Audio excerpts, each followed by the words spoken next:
Okay, today we're going to cover the anatomy of an oscillator and how it actually functions. We're not going to cover what each knob does and how you manipulate gases with it. We're just going to look at really how the mechanism actually functions. So at its core, it has a flow meter that's on the side that's pushing a flow rate through the back of the hose into the circuit right here at a constant flow rate.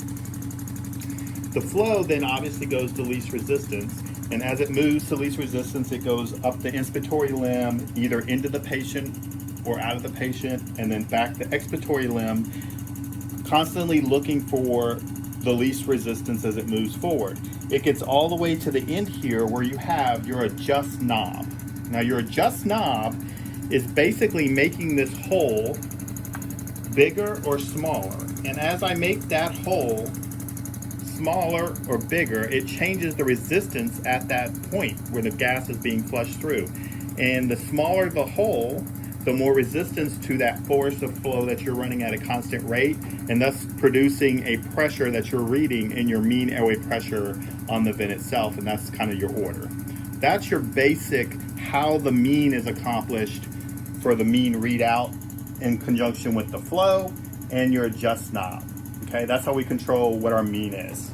Now, this can be accomplished by two ways. You can go up on your flow and keep the adjust knob, the hole at the same size. So if I go up on my flow, my mean goes up because I produce more back pressure at the same size hole.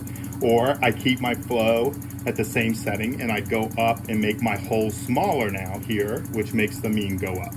Either one of those increases the mean, and you have to figure out which one you want to do based on your patient's clinical situation. Now, what about the limit on top? So what the limit is doing is the limit is this hole on the circuit. It comes before the patient's inspiratory limb, right? So it's beginning of the circuit, before it even goes to the patient, if you will. This limit is also controlling how big is this hole.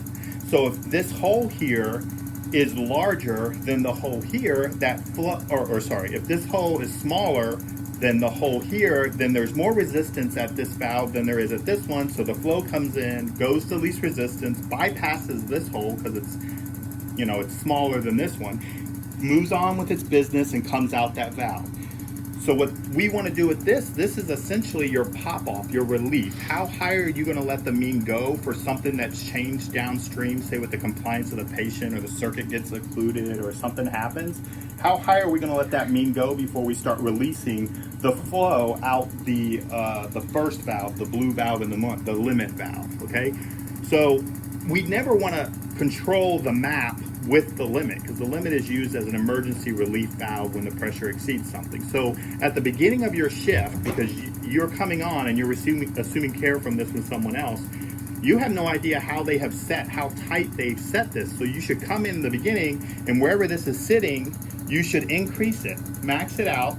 And if it's not active, it's not being used, the map shouldn't move at all, right? Because it shouldn't ever come into play at this point. It's only a pop-off.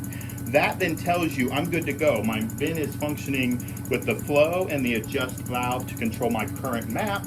And now I get to back this down just till I see it affect my map. And when I see it, see how it dropped the map when I moved my limit?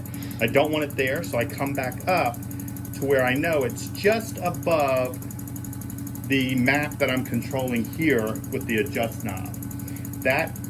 Now we know it's set just above, and that's going to be our pop-off that's above our ordered map, but it's not affecting our map.